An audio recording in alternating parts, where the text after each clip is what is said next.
nani biso balobeli tata mokonzi ya mboka oyo tobengami na nkombo ya letrio tozalaka nga moko te tozalaka basatu mingi tozalaka na upanzi na nga liboko ya mwasi bomoni Johnny Lenoir na liboko ya mobali ezalaka mingi ndeko général Neville consort oyo azali empêché me toye na lombangu yambo ya biso kobanda émission na biso ya lelo tozali nanu kotombela tata mokonzi ya mboka oyo uta mokolo ya 13 ya sanza ya motoba oyo tozali na yango ezalaki mokolo ya mbotama na ye tozali kosuete ye mbotama elamu nzambe apesa ye makasi na bitumba azali kobunda mpona mboka ekolo Kongo kobengana banguna to badongolo miso nakopesa maloba epai ya ndeko na ngai Johnny Lenoir kotokota na bozindo ya makambo oyeba maekani mazali koleka na kati ya ekolo Kongo nini ezali kosalema nini ekosalema na nini ekoya à vous Johnny Lenoir. Merci beaucoup Steward de père et de mère tozali kopesa mbote na oyo balandi ya le trio oyo bamonaki biso ya de cela 2 semaines tozalaki na ba étendement mike na bango te mais kasi tozalaki na oyo ezali ba repos ba vacances parce que nous avons pris un peu de vacances pour na topema to sala reconstitution ya nzoto na biso bao basepelaka na biso le trio tozali kopesa mbote balandi nyonso ya le trio na niveau ya présidence de la république kopesa mbote pa ya Fabrice Kachingu kopesa mbote pa ya Boni kopesa mbote pa ya papa Chako Freddy Pindi kopesa mbote pa ya papa Chako azali l'un des grands photographes ya mokonzi mboka Fati Beton Aigle de père et de mère kopesa mbote na ezali mentor na biso Jules Alingete l'inspecteur général chef de service honoraire topesi ye mbote topesi mbote epai ya nouveau inspecteur général chef de service à la personne de Christophe tolingi tolobela bino oyo ezali dans un premier temps kolobela bino oyo ezali diplomatie agissante à mokonzi ya mboka lolenge nini oyo ezali deal entre les États-Unis d'Amérique oyo ezali conduit de main par Donald Trump na oyo ezali mboka ya RDC conduit de main de maître par mwana mboka le président de la République Fati Beton Aigle de père et de mère mwana mama Kasalo oyo tozali kosaluer déjà au niveau du département américain par expert du gouvernement congolais par expert du gouvernement rwandais bazali déjà na niveau ya département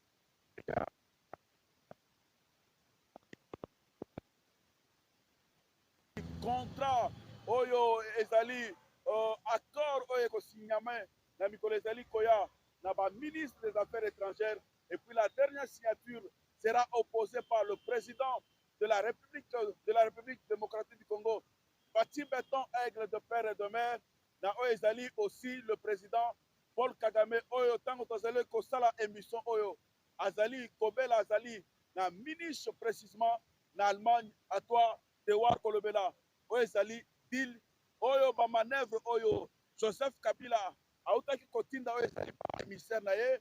Katumbi azalaki na États-Unis eloko nini administration Trump elobelaki na oyo ezalaki présence ya oyo ezali badongolo misu oyo bazali kokombattre oyo ezali deal entre les États-Unis d'Amérique conduit par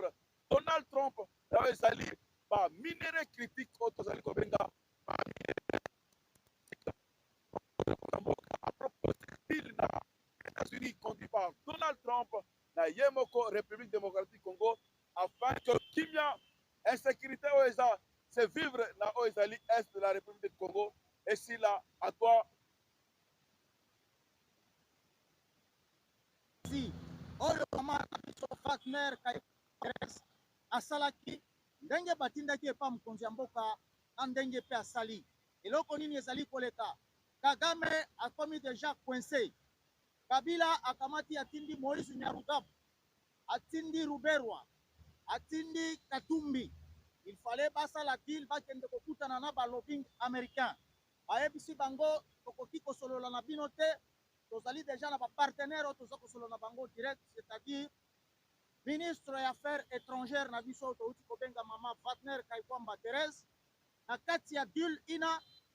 Pona nini batu bazalaki kozela ke mikolo to wana ekotiama le 15 ya sanza oyo tozali yango ya motoba, mais ezali kokende mwa moke liboso.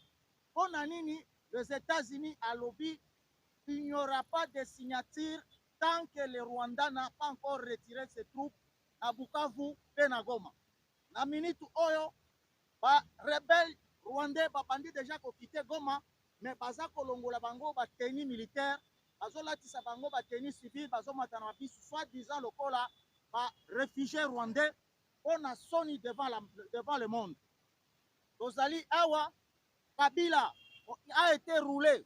à 100 millions de dollars à cause qui va former plus de 6000 soldats à Rumangabu. Tango akiti akomi kuna akoma na Rumangabu, c'est vrai akangaka ba soldats na biso o bazalaki déjà capturés par ba Rwandais, alingaki basala lokola balave bango bongo pour que bakoka kopalola makanisi na bango contre la République, mais esprit à patriotisme. Ils ont été libérés par Bawazalendo. Kabila a commis place à Basoda ou à Bazako la Kisae et l'autre Zate. A retourné contre Corneille Nanga. Mbongo na pesa.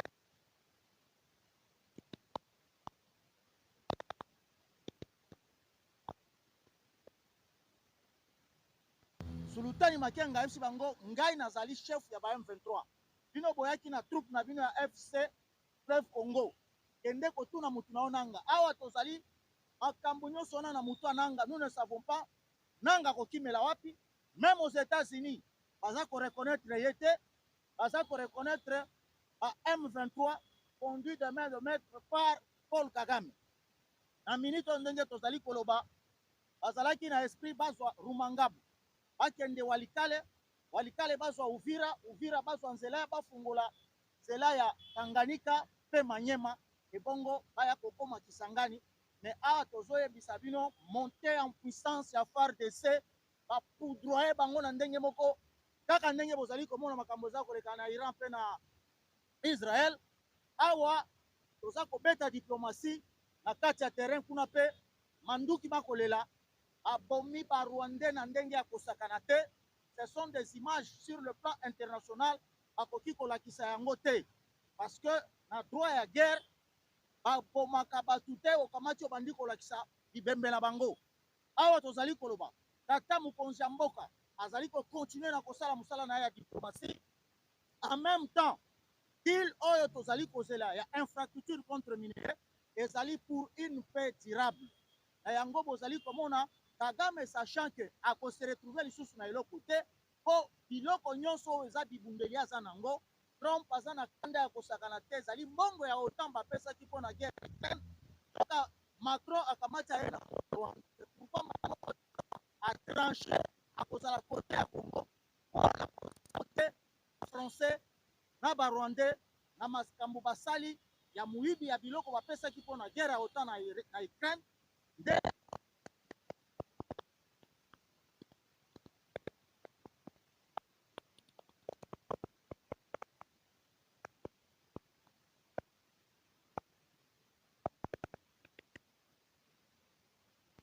de son vrai nom Kanambe Hippolyte alias Kabila Kazembere oyo akanisaki akokende kotala oyo ezalaki ba militaire en formation na niveau ya Rumangabo bisika akendaki akuti ba militaire en formation te mais kasi bamelaki ye plus de 100 millions de dollars mais kasi na oyo ezalaki projet na bango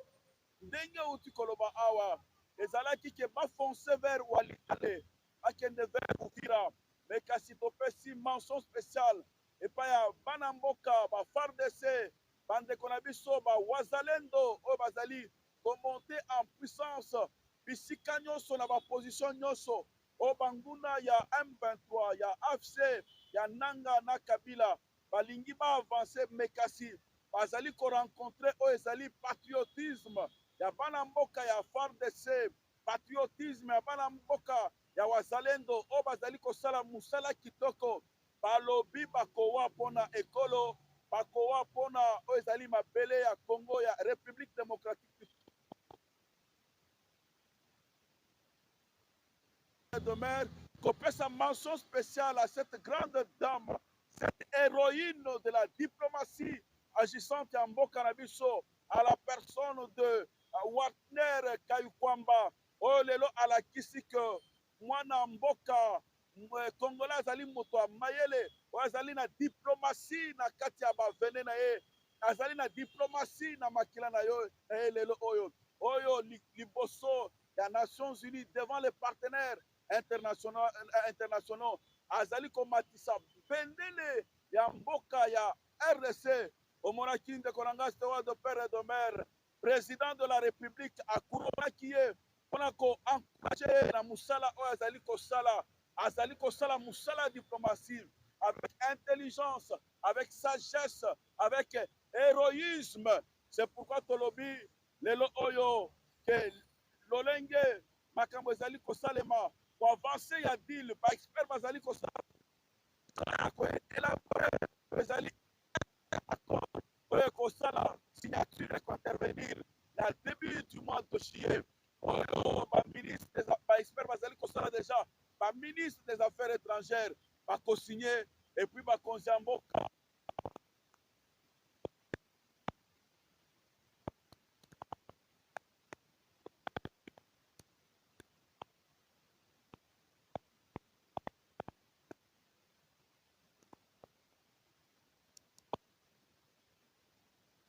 nde bazalaka kosala na oyo ezali tozobenga ba réseaux sociaux ba numérique na bango oki kodistraire biso lolenge toyokaki autrefois na mboka oyo na ba élection ya 2011 ntango le fait Etienne Tshisekedi wa Mulumba de heureuse mémoire notre manteau ntango aganyaki ba élection na 2011 Kabila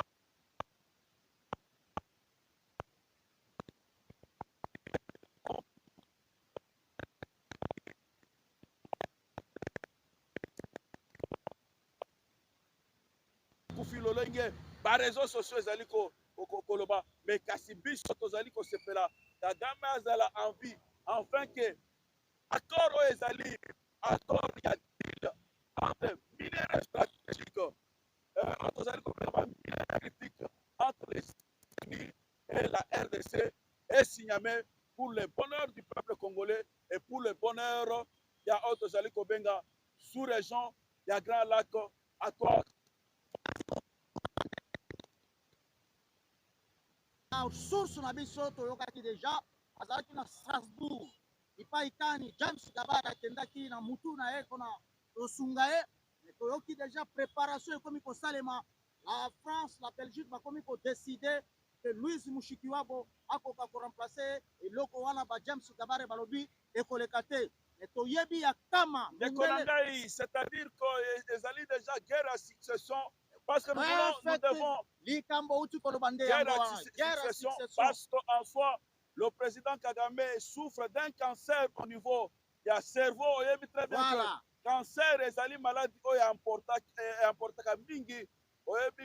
y a peu de temps, notre grand joueur à la personne de Mutombo Dikembe, qui peut un problème de cancer,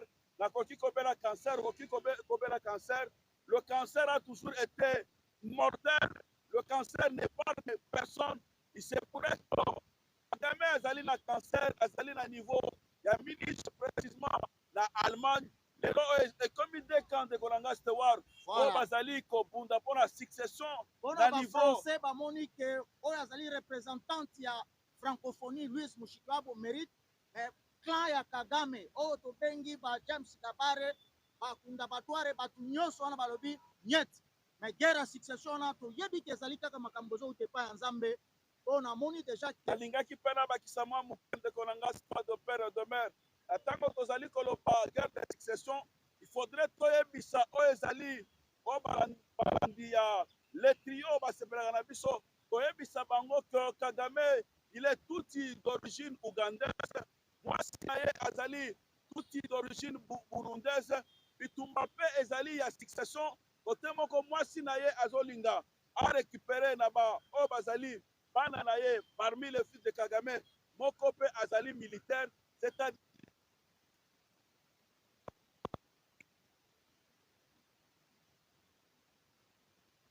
en cas où Belgique la France va décider que l'un l'un de camp va remplacer, va récupérer le trône. Il y a monsieur. En même temps, tozali na un modéré qui habite les États-Unis. Il n'est pas préparé par l'Américain, mais dans les jours à venir, tokoeba maekani makusalema. Nabanza tokoki kokende un chapitre mususu ozali na eloko tokobakisa. Tolingi tobakisa toloba koloba boye. Tolobelaki bino oyo ezalaki à la base ya bitumba oyo.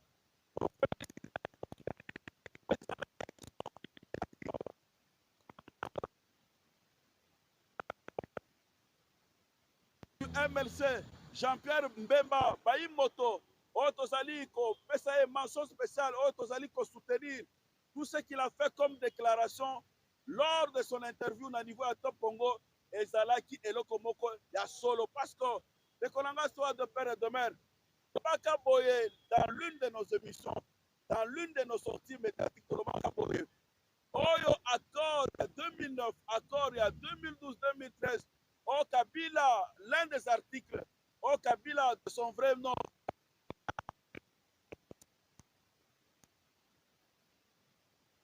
Honoré Ramboka Oyo, a signé qu'il dans l'un des articles,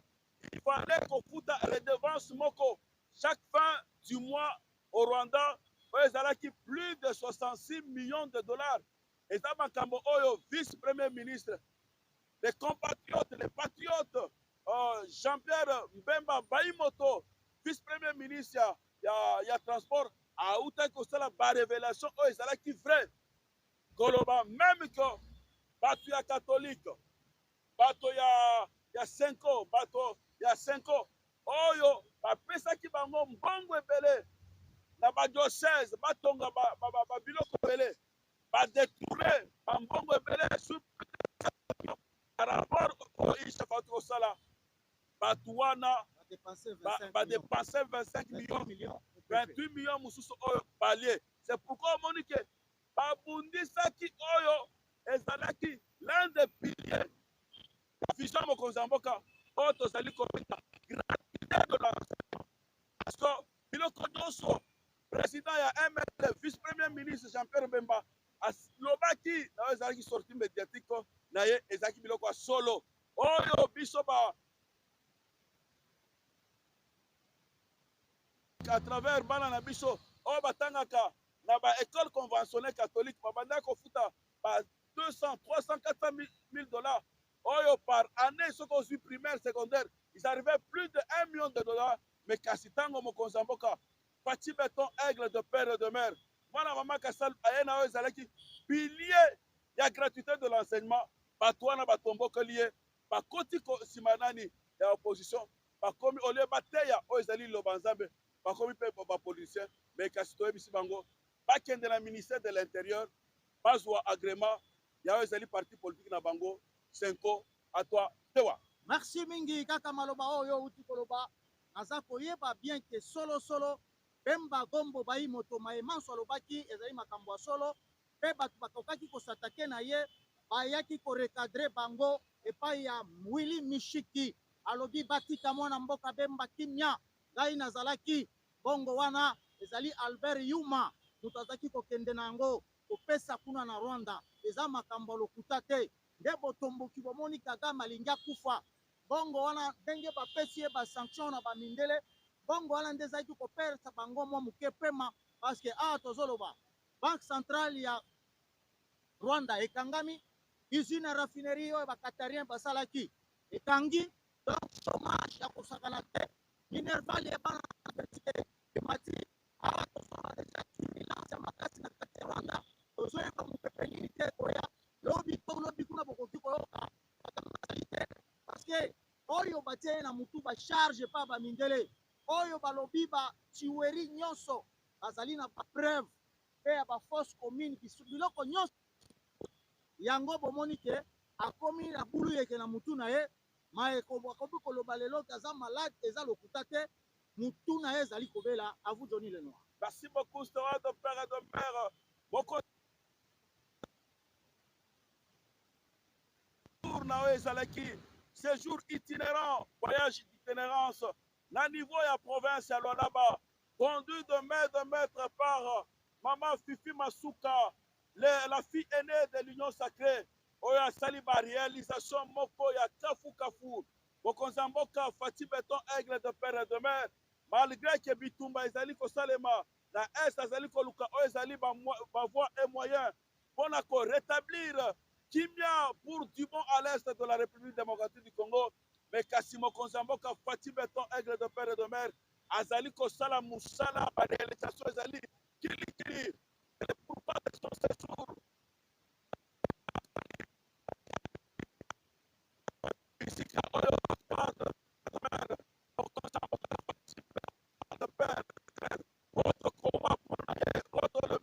Loyauté et fidélité jusqu'au sacrifice suprême pour nous communiquer pour nous,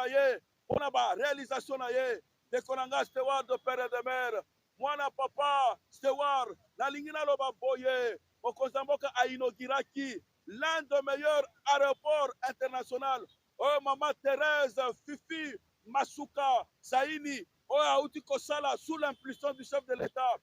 Okozamboka a inauguraki Otosikobenga, par échangeur, ya Lualaba Mokozamboka a inauguraki Oezalaki, bâtiment administratif,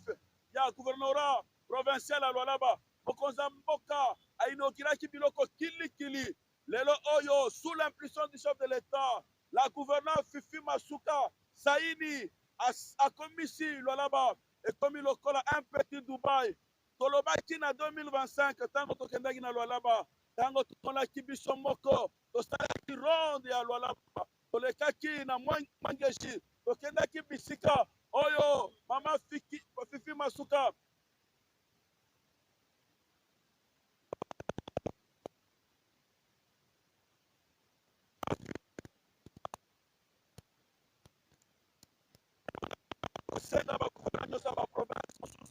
Balanda Oezali, Lokolo, ya mama Fifi Masuka, mention spéciale pa yo, Oya Loba, moi c'est akoki kotonga mboka te, mais kasi tolobi, moi si pe akoki kotonga mboka, mention spéciale, mama Fifi Masuka, la gouverneure, la fille aînée de l'Union sacrée, ton pesio ba bisou, parce que vous avez fierté. Merci mingi ndeko Rangai Johnny Lenoir kaka ndenge uti koloba ezalaki na 12e forum ya ba gouverneur sangani na bango échangeur ba aéroport biloko kilikili a inauguraki pe salle ya conférence pamba te pona nini réunion o esalemaki na Lualaba parce que tata mokonzi ya mboka alobaka boye à chaque fois ekobanda kozala na ngonga moko ba gouverneur nyonso il faut ba rendre rapport ya ndelo lenge kani bakokamba ba province na bango oyo bakozala incompétent il faut batika oyo bakozala compétent il faut bacontinue na yango tozali koyebisa oyo azali gouverneur ya ville ya Kinshasa Daniel Bumba alamuka na pongi atala biloko ya moni kuna akoka pe kolamuka lombangu na pongi bakoka koarrange ville province tokomi na période ya akoka péché à attaquer parce que toyebi kauta azali aza déjà na bapesi ye mpona kokoka korepete vile Kinshasa na lombangu à vous Johnny Lenoir. Tolobi boye Daniel Bumba, gouverneur de province à Kinshasa. Oto yebisi ye soutien total parce que la IDPS, ministre de Finance, ça tient pas moyen, plus de 480 millions de dollars pour la réhabilitation de la Barcelone, il y a 10 provinces. Aux soutien, il y a les trios, Tosengio, oh, maximiser Tosengio.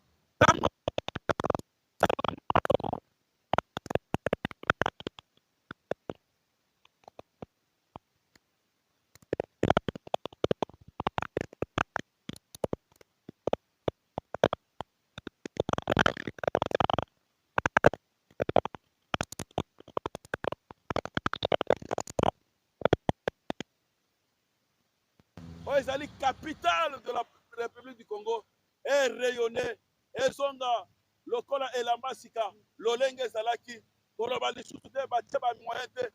bekasi kozamboka à travers le ministre de Finance batie misolo ebele ndeko na nga Steward sikoyo tokoki kolobela mpe oyo azali ministre ya finance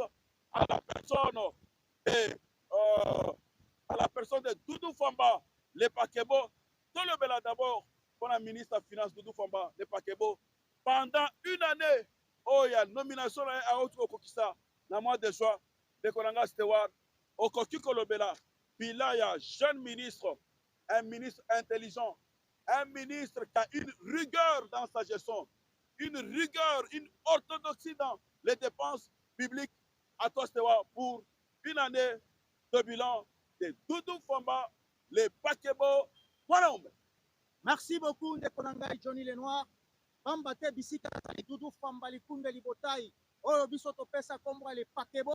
ezali masuwa munene oyo memaka mutuluku ya biloko ya solo amemi mutuluku ya biloko pe ya makambo nyonso ya Congo amaematali mosolo oyo bakobenga ye l'argentier. Tozali kopesa ye longonya pamba te na inane na ye auti kosala toye komona vraiment ke FMI Fonds monétaire international bapesi ye longonya bapesi ye losako asengaki ye asala basignation batala lolenge kanya kosala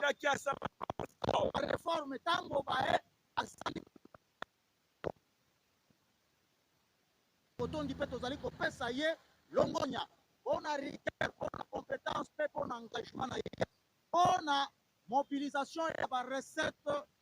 na baentreprise publique nyonso ya leta oyo ezali kokamba makambo ya misolo ya solo alakisi ke aza na bopikiliki alakisi ke azali mwana oyo aza kotambola na vision ya mokonzi oyo tozali kobenga Félix Antoine Tshisekedi Tshilombo Faci aigle béton de père et de mère alakisi ke lelo oyo bato ya FMI batindaki bato baye komene baenquête batali ke ya solo bapesi ye confiance mpe bapesi biso mosolo mosusu ebele mpo bamoni orthodoxie oyo aza kokumbela nango misala, c'est-à-dire le Congo maintenant commence à prendre sa place par rapport à mikolo meutaki koleka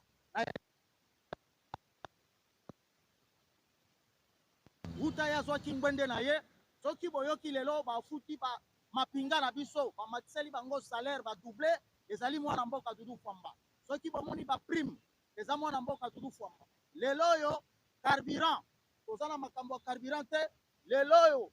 maximisation ya barecette toza lisusu na makambo ya inflammation na prix te c'est-à-dire monnaie na biso na dollar ezali stable à cause ya mwana mobali oyo amaîtriser macroéconomique à la personne de Doudou Famba likunde libotai Johnny Lenoir namoni ondo bakisa eloko moke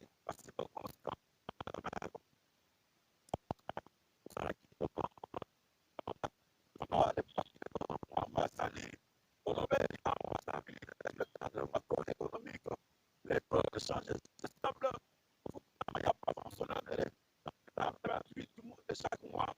Alors de cela, rigueur dans les dépenses publiques. À côté de la réforme ébélée, dernièrement, on a ratification, il y a plus de 7 projets d'ordonnance à ratification. Na niveau il y a Assemblée nationale, na niveau il y a Sénat, Bisika Oyo, député, sénateur, sepelaki, na oyo ezali lolenga azali kosalela musala na ye Doudou Famba le Pakebo akotisi ba réforme ebele na bareji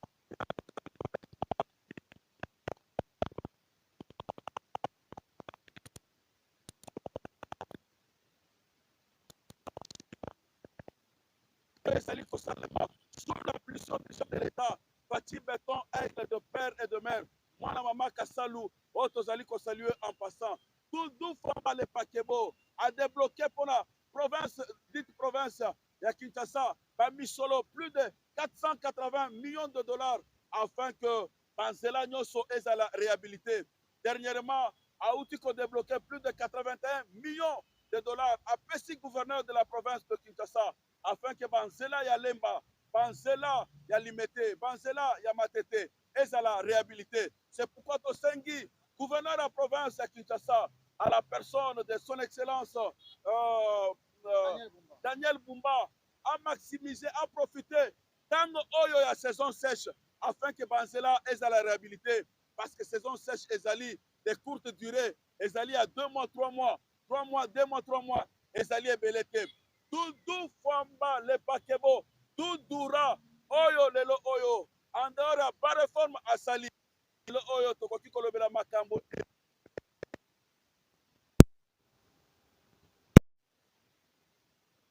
C'est la fierté de la jeunesse congolaise et c'est la jeunesse aussi. Azali lisusu fierté pour la partie au pouvoir Tozali Kobenga, l'Union pour la démocratie et le progrès social au Ebengami na kombo ya UDPS. Parce que Tozali komona kati ya devise ya parti na biso progrès social makambo nyonso wana ekoti na makambo nyonso oyo dudu famba kosala mpona koede tata mokonzi ya mboka pamba te tolobaka biso soki tozwi pouvoir tokosalela lolenge ye aza kosala wana makambo lisusu ya moyibi ezali te makambo ya bafacture bapaiement en urgence ezali lisusu te badete antérieure bapriorité ekomi sikoyo kaka FARDC enseignant balabala koréhabilite banzela nde eloko biso tozaki kozela en tout cas dudu famba likunda libota oyo tozobenga le pakebo dudura mtoto akisangani boyo masinga mwambe oyo tozali kosenga bana kisangani nyonso bisika bazali batia na maboko nzambe pamba te mosala kosala mpona ekolo na banza akoki kotikala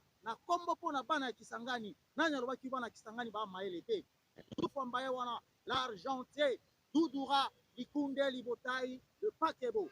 tous derrière le président.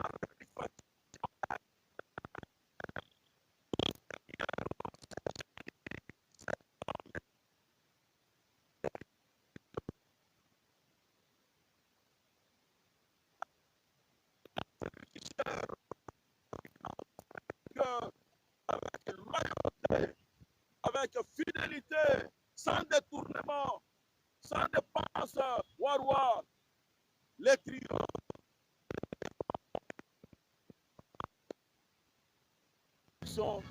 Tout format, les pas beaux. Si quand on l'a bino, ezali, le DG de la DGI, à la personne de Barnabé Mwakadi, Oyo, depuis qu'il a été nommé comme DG à la Direction Générale des Impôts, ma signation au ministère de Finances Azali Kopesaye, Ezali c'est Komata. Pour rappel, Ezali qui ma signation de mois d'avril, à Kendaki au-delà, malgré que la province du Nord Kivu, du Sud Kivu, Ezali occupée par Mekasi, ma signation au Azali Kopesaye, Azali c'est Komata. Tolingito Ebisabino Boye, à cause du travail, Yaoya Azali, DG, Barnabé Mwakadi, la RDC s'apprête à assumer la présidence du CREDAF, CREDAF Ezali, Centre de réflexion et d'échange des dirigeants des administrations fiscales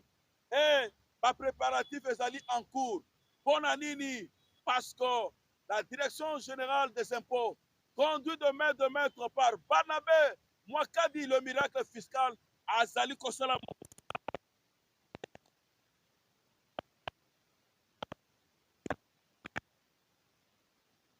Général des impôts de la RDC,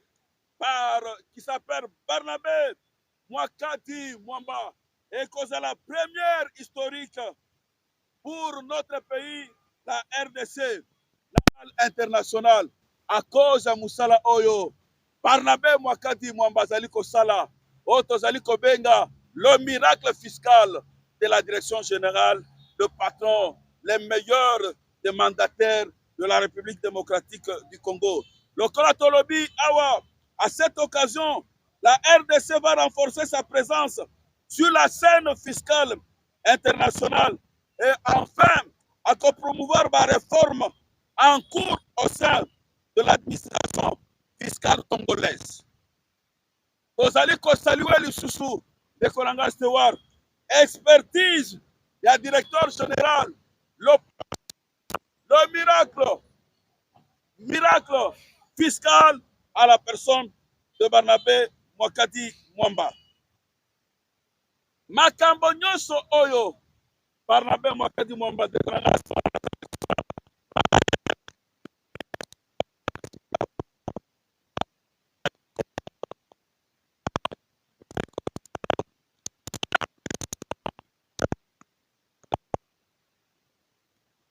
demain.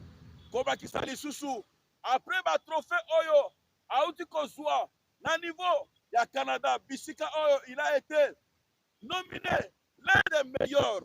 gestionnaires de l'administration fiscale en Afrique. Lelo Oyo, Azali Koso présidence, il y a Azali, groupe de réflexion, il n'y a pas d'administration, il y a Azali, administration fiscale en Afrique. Après avoir des réformes, Azalaki rencontre ya Brazzaville, à toi, Stewa. Merci mingi tozali kosalue mwana mboka oyo babengi Barnabe Mwakadi Mwamba ushere mwamba na chabo bufa bantu bajala mpala bamuna likoshi bachina oyo soki azali wana tout le monde tremble mpona kosala maximisation ya barecette parce que lui il travaille sous l'impulsion du chef de l'État y compris mpe bakitani na ye nyonso akomema bango pour ke bakoka koélargir baassiette fiscale na banza balimboleli bino na lokolo ya lopoto epai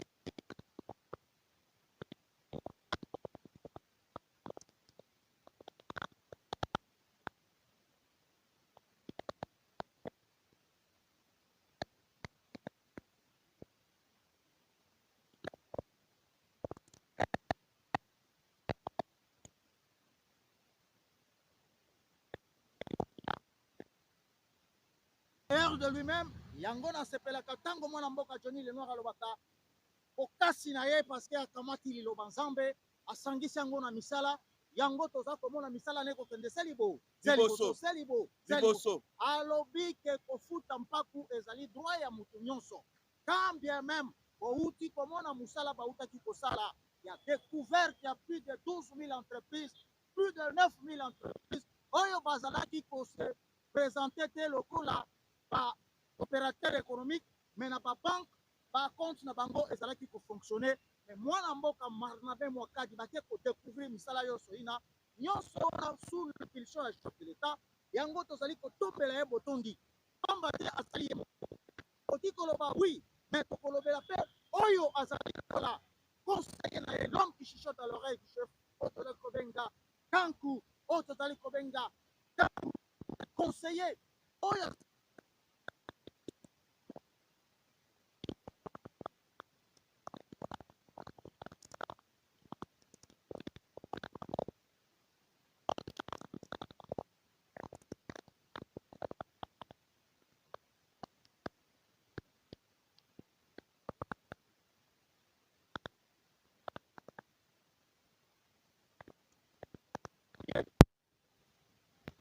oyo tozali kosalue en passant Jules Alingete Nkei totikali koyoka mokolo moko te oyo babengisi Barnabe akende kose justifie par contre tomoni basali mosala nyonso kitoko ti ndenge tokomi bisika tozali awa mais azali mutu oyo tozali kosenga na tata mokonzi ya mboka parce que kombo na ye ekotikala na Panthéon uta DGI ebandi DGI depuis notre accession à l'indépendance mosala ya lolenge asali na batire bonso ba DG baleka mutu moko te akokisa yango lokuta mabe nalingi na bakisa Steward père de mère Koloba Boye le directeur général le meilleur mandataire le DG Barnabe Mwakadi Mwamba restera dans le panthéon, dans les annales de la direction générale, restera dans les annales de l'administration fiscale des impôts en République démocratique du Congo. Depuis 1960, la DGI n'a jamais eu un tel directeur général. Félicitations, Naezali, directeur de cabinet, il y a direction générale. Félicitations, Naba conseil, Naenyoso. Félicitations, Naba assistant, Naenyoso en général. Félicitations, Naezali, l'un de notre point focal, Maître Germain Kankou. L'homme intelligent, l'homme qui chuchote à l'oreille de l'un des meilleurs acteurs. Cité Barnabe Mwakadi Mwamba. Tolingi tosi salelo tolo belabino. Union pour la démocratie sociale, l'UDPS, conduit de main de maître par ses voyants visionnaires. Nous avons cité le secrétaire général, Augustin Kabouya, président par intérim, honorable député, honorable sénateur, Boutaki Koyoka, nous nous inclinons pour Ezalaki Liwa, Yandegona Biso, Wapanda, Oya Banda Koloba, la vérité c'est Dieu. Avant de aborder Oya parce que c'est l'un de nous. Azali, combattant, il y a eu des pêches. Nous allons garder une minute de silence en son mémoire pour ces grands combattants. Oya Sikombaki. Une minute de silence.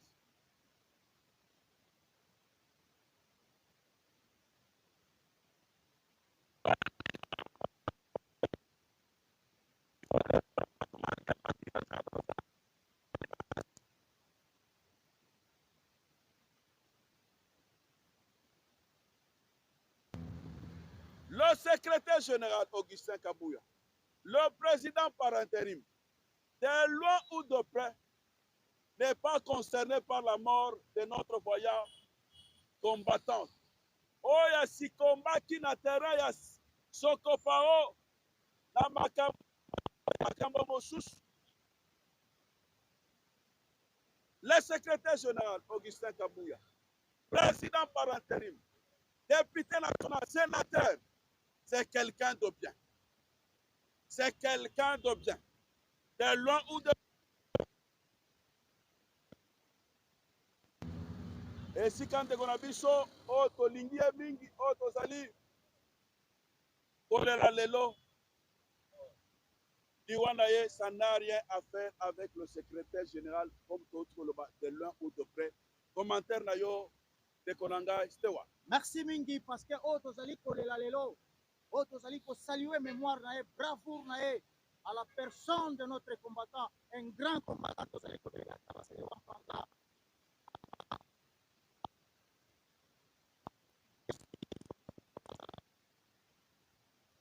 Contre le secrétaire général, je nandimi mutu moko ta koki kondima liwa pona kosunga mutu mususu. Batu wana basambisi bango audience publique. Basite kombo na yete, makambu eleki ndenge balobi justice comme indépendant. Toza ko saluer mémoire ya ndeko na biso. Justice et continue na kokoba kosala msala nango. Et le secrétaire général Augustin Kabouya. Ni de près ni de loin parce que biso nyonso pe tozaki kolandela audience.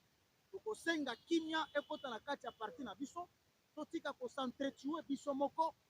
Alobaka le choc d'idée jaillit la lumière. Mais kobomana ezali susu parti na biso te. Ko baboma biso te na ba oyo bauti kotika bukonzo batumba biso. Biso na biso tobomana te uta histoire ya UDPS. Merci beaucoup. Tozali ko saluer mwana mboka Augustin Kabouya, le président par intérim ya parti, pe tozali kosenga kimia kaka lokola omonaka bayeba kena ndambu mususu akoma kosonga koya kosenga bolimbisi bazali bana ndambu.